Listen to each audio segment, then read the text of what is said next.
Macron dit « niet » à Castaner et à sa hausse des droits de succession. Maxime Perrotin. Macron refuserait toute hausse des droits de succession, une idée avancée par Castaner le 14 septembre dernier. En désavouant le patron de l'REM, le président de la République semble se donner le rôle de protecteur des retraités, déjà sévèrement ponctionnés. Démarche sincère ou tentative d'arrondir les angles en cette période fiscalement chargée, on n'y touchera pas tant que je suis là. Selon les informations de BFM TV, Emmanuel Macron aurait sèchement désapprouvé l'idée évoquée par Christophe Castaner d'alourdir les frais de succession. Le patron de la République En Marche, LREM, avait en effet annoncé le 14 septembre vouloir ouvrir une réflexion sans tabou sur la fiscalité des successions afin de lutter contre la progression des inégalités de naissance. Une phrase noyée dans un long discours prononcé vendredi 14 septembre dernier, qui a pourtant fait l'effet d'un électrochoc, et pas seulement dans le milieu des avocats fiscalistes. On a demandé des efforts aux retraités, mais maintenant arrêtez de les emmerder, aurait poursuivi le chef de l'État, toujours selon nos confrères de BFM TV. Il faut dire qu'une telle mesure avait surpris même les journalistes. Du côté de France Info, on souligne qu'Emmanuel Macron avait promis, programme de campagne à l'appui, de ne pas toucher aux droits de succession.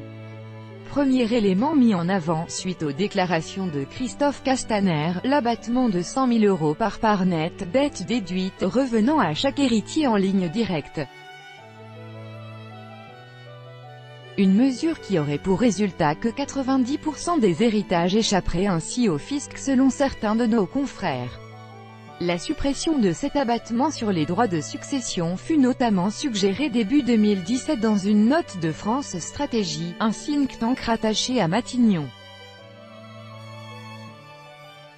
L'abattement légal, dont le montant dépend du lien de parenté, est à effectuer par les héritiers avant que l'administration fiscale n'applique son barème progressif sur le capital net restant.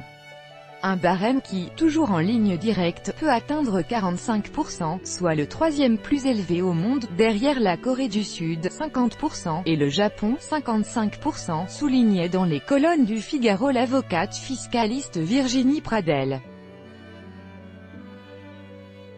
Le paiement des droits de succession est une formalité pénible, encore plus pénible que le paiement de l'impôt sur le revenu, explique Michel Godest, avocat à la Cour de Paris, dans une vidéo pour le site droit-finance.net, reprise dans le Figaro.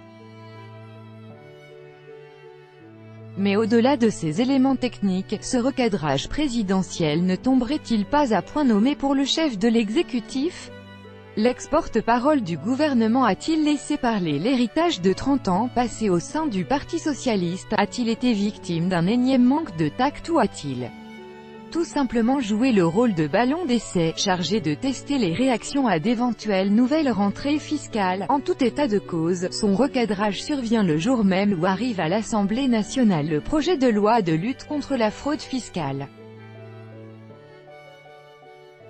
Ce projet de loi qui prévoit, notamment, la création d'une « police fiscale ».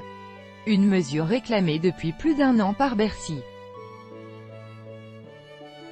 Cette entité, qui doublonnera avec la Brigade nationale de répression de la délinquance fiscale, BNRDF, pourra être saisie par le parquet national financier, PNF, afin de mener perquisition et écoute téléphonique auprès de ceux suspectés de chercher à se soustraire à l'impôt, ce qui constitue une trahison envers la collectivité, estimait la semaine dernière Gérald Darmanin.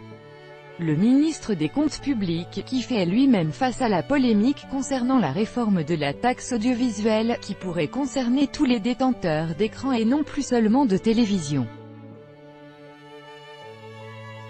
Si celui-ci précise au micro de RTL ce lundi 17 septembre que ce n'est pas le moment d'en parler, le ministre précise toutefois que « nous avons 3 ans pour y réfléchir », des mesures qui viennent s'ajouter à un florilège de hausse, constaté depuis le 1er janvier 2018. Avec l'augmentation de la CSG, ou encore des taxes sur les carburants, le tabac, les métaux précieux, en France, les idées en la matière ne manquent pas, la France où la pression fiscale devient intenable. En témoignent les études récurrentes du cabinet sud-africain New World Wealth qui place l'Hexagone sur la première marche du podium, devant la Chine communiste, en matière de fuite de millionnaires pour raisons fiscales. Une charge qui n'affecte pas que les plus hauts revenus, les classes moyennes sont plus que jamais concernées. Touchant trop pour échapper aux principaux impôts et taxes, ne touchant pas assez pour optimiser leurs revenus ou simplement se permettre de franchir la frontière pour prendre un nouveau départ. Toucher aux droits de succession serait-il alors la goutte d'eau qui fait déborder le vase? C'est ce que semble avoir estimé Emmanuel Macron, pour le moment du moins. En effet, derrière le « niet » catégorique du président de La République, une source gouvernementale précise que la réflexion de Christophe Castaner est celle du parti, et non du gouvernement, du parti majoritaire, qui a tout de même le pouvoir de proposer des lois au Parlement.